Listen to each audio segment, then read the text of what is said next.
Supervision Simplified. Welcome to Supervision Simplified. I love how we're looking at each other. She's over here and I'm over here. So I'm one of your hosts. I'm Dr. Amy Parks. Thing one. I'm Valarie Harris. Thing two. Awesome. We are beyond thrilled to embark on this epic journey with you of exploring the world of clinical supervision in the Supervision Simplified vidcast. Valarie wants to call it a vodcast, but see, it can be either way. Podcast with video can be vidcast or vodcast. So it just shows you how we can be on the same page and yet divergent at the same time. That's right. And I think that a lot of our colleagues would agree with this.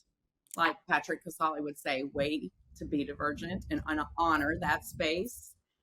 And I think we could also ask Jessica Tapana what the SEO is on vidcast versus vodcast. And that could be the thing that determines what we call it. That'd be a good thing to think about. Yes. Probably right. But the point of having the podcast is so that you can be listening in your car, you can be listening while you're doing dishes, you can be listening while you are commuting or getting ready for class or between clients. And the purpose of having the video part is so that we can post it on social media and that you can see our faces and where we might be hosting from. We are right now hosting from Nashville. Mm-hmm. And which is really exciting, but we'll be sharing some episodes of our vidcast from a variety of different locations throughout the world over the next however many years. Yes, exactly. And you can watch these before you go into meeting with one of your supervisees or after, if you just need to connect with other supervisors. That's exactly right. So in today's episode, which is our introductory episode, we're going to set the stage for Supervision Simplified and for the revolution that we're bringing to supervision. We're going to start by talking a little bit about our mission and our vision, those things that are behind our podcast, our vidcast. But first, I want to do a little bit of introduction of myself, and Valarie is going to do just a little introduction of herself. And then in a future episode, we'll give you a deeper dive. So I'm a pretty seasoned clinician. I've been in the field for about 30 years, and I've been a supervisor for about, probably about 10 years. And I'm also the owner of the Clinical Supervision Directory. So I have lots of things to say about supervision and lots of exciting future ideas to share with you as well. Yes. And I am the owner of a moderate-sized group practice of right around 20 clinicians and growing, Trauma and Therapy Center of Tennessee. I built my practice as a teaching practice, and it has just continued to scale. And now I'm helping other practice owners do the same. I'm very passionate about working with students and believe that they're very undervalued and often treated like just something to be there until they get a license. And I wanted to disrupt the industry and prove that I could actually build a 7-figure practice using nothing but interns and pre-licensed clinicians, and that we could treat trauma doing it. And that's exactly what we've done. And I'm very proud of them. And we're gonna keep disrupting those industry norms.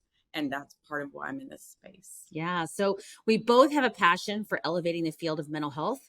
And we've both seen the impact of effective supervision and what it can have on clinicians, their clients, and the community as a whole. So we're really excited about that. We're really excited to share that with you over our next 100 episodes. What do you think, Valarie? Yes, 100 plus. So let us tell you a little bit about our mission as a directory or as a podcast, vidcast, office, practice, whatever. All the things. What are we doing? All the things. As our vision, the mission and vision of this thing, this effort. This project. So how about if I share the mission? Does that sound like a good idea? Do you want me to share them both? Because I got them both here. All right. I don't have them. I approved them, but they're there. Yeah, exactly. So I kind of record everything. So you will find that we have definitely different strengths. So we're both verbal processors. Valarie just keeps verbal processing while I start taking notes. So that works out really perfectly for us. Yes. So here's our mission statement at Supervision Simplified. Our mission is to disrupt the realm of clinical supervision, which is what we've already talked about. We're here to serve up mind-bending insights, some wicked strategies, and some spellbinding, really, maybe even hair-raising stories that will empower mental health clinician supervisors like never before. Our aim, to enlighten and uplift counselors, social workers, and psychologists, and transform them into supervisory maestros who serve their communities with unparalleled dedication and excellence. So brace yourselves to unravel the enigma of supervision, unveil its secrets, and ignite a revolution that reshapes the game, one electrifying episode at a time. Oh, yeah. Yeah, absolutely. So we're really excited about the future of Supervision Simplified, and we're really excited to also be telling you a lot of stories from the supervision trenches, as well as have a lot of guests that are talking about their own supervision experience. We're going to talk about ours as well. Yes. We're going to invite our supervisors on to talk about us. Yes, we are. Really fun. And Tells from the Couch. We're going to work on getting some of our people that were part of our case presentation as an intern. You mean our supervisees? No. I'm pretty sure I could get mine from almost 20 years ago that worked with me when I was an intern. Oh, you mean your clients? Yeah. Oh my God.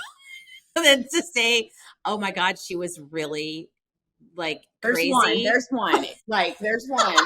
We've connected because it's been 20 years or close to 20 years. So okay, so we're gonna do our very best she's in the field. So it's we're gonna do our best not to break any ethical laws or boundaries, but we can't necessarily guarantee that all of that. Give you something quality that might allow people to think of other ways of doing things that can create better quality for us supervisors. Absolutely. But we want to make sure you know, and we put this in our disclaimer, that we cannot be held accountable for any actions you might take based on what we say.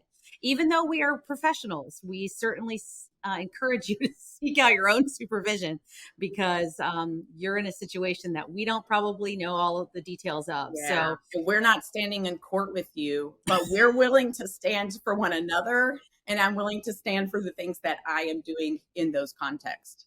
And we'll definitely be talking about court, but we ain't going to court with you. So that's not going to happen. So don't say we heard this on there and that's why we did that. No.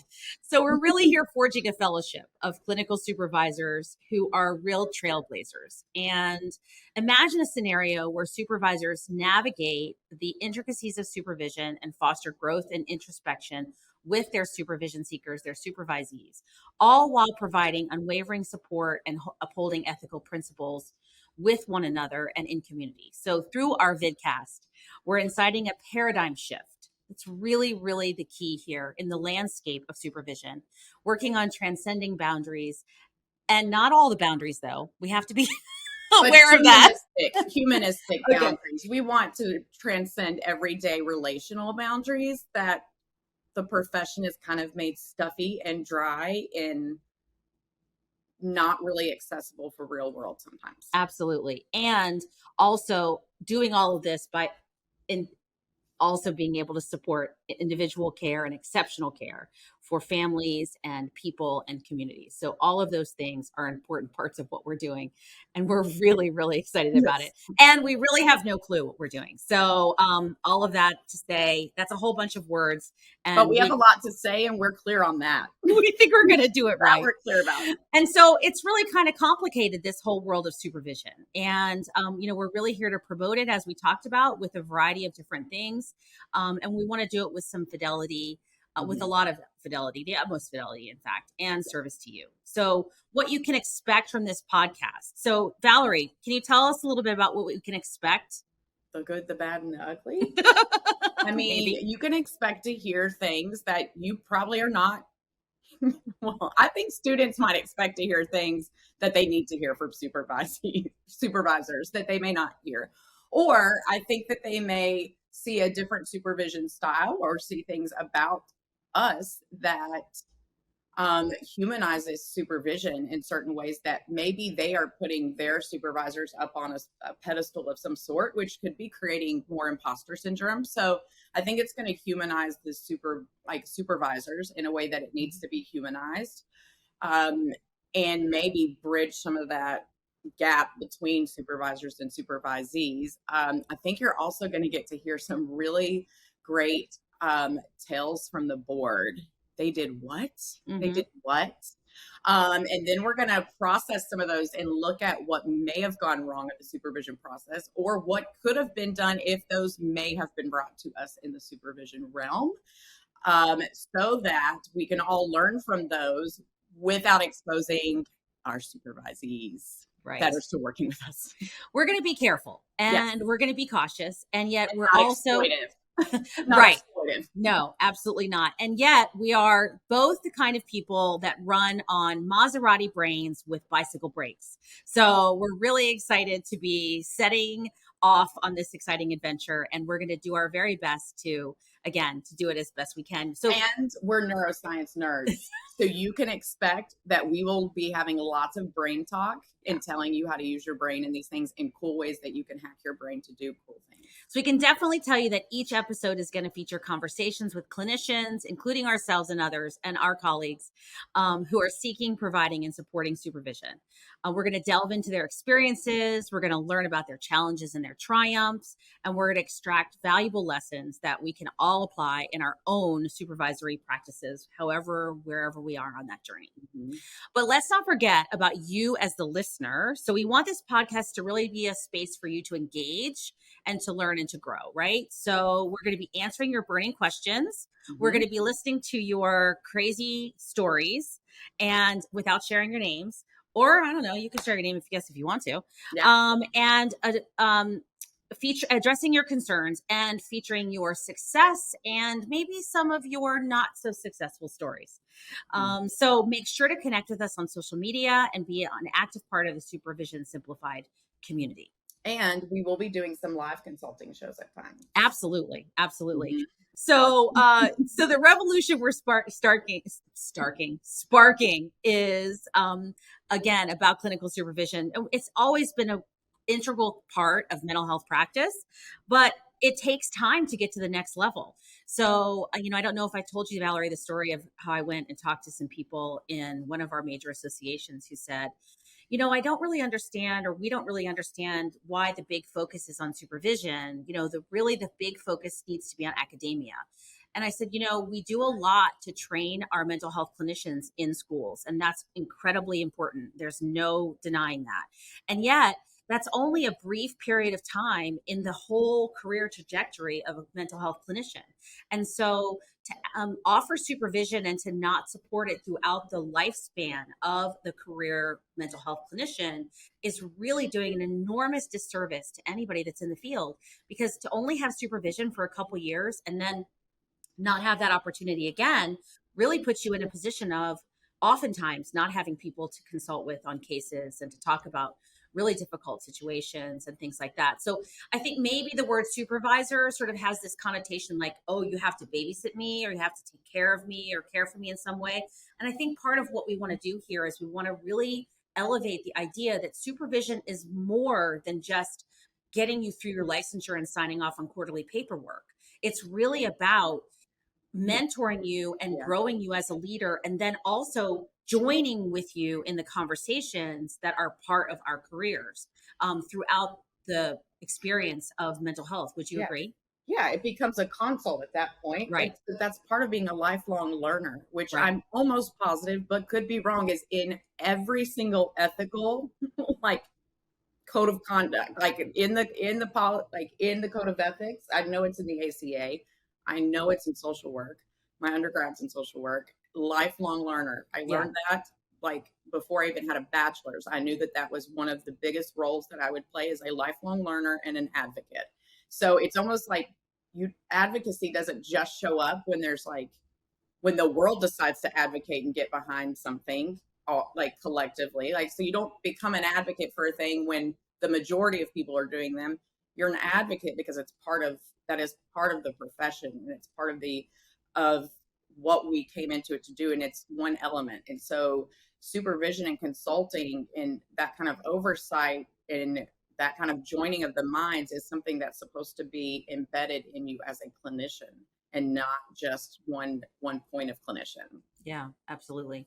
So this is our first episode. We're going to be bumping along with you on this road, just like we were when we started out as interns and we were in our very first client case or very first client situation where we were doing our very first counseling session. So it feels a little bit like that. We don't exactly know what we're doing, but yet we come to this pretty well prepared, doing our very best research, bringing to it our very best game. And we certainly are super excited, as we've mentioned before, and enthusiastic about the effort. So we're gonna get through it all together, and we're really looking forward to it. So this is just an introduction, but as I said, we're gonna dive deeper a little bit into our backgrounds, a little bit about how we started this podcast, vidcast, why we're even here, a little bit about what we both do, and then of course we're going to start to talk about supervision. We're going to be starting to talk about a lot of different things in terms of stories and things like that, and then bringing on some exciting guests. Yes. Did you want to add anything else, Valerie, before we wrap up? Look, I'm at a loss for words. It doesn't happen. It's because I have so many ideas and they're for different episodes. So I'm like, don't give it all at once. Because that's what I end up doing is I just come in like a freight train and then everyone's left like, I don't know what to do with all that. And I'm like, it's exhausting. That came out loud. It's exhausting. It's exhausting. So yes, ask anyone in my I hope you all are ready for ENFP. So if anyone's an ENFP, this is you. Yes. This is you. And if you're experiencing and Robin Williams that way, people probably experience you in that kind of way at times. And that's okay. Your zone of genius, as Dr. Jenna Robbins says, you just got to capture it. Yeah. So if you're ready to join us on this wild ride, then come on along, grab your favorite beverage, get cozy, get in the car, go between client sessions, go in the break room and take a break to listen to us, but join us on this journey as we transform our approach to clinical supervision. And that's all today for our first episode of Supervision Simplified. We hope that you're as excited, as we've said 1,000 times, as we are. And we're really looking forward to transforming the mental health space with supervision. Thank you for tuning in to our very first episode. Remember that the revolution starts here. Until next time, keep simplifying and elevating your supervision game.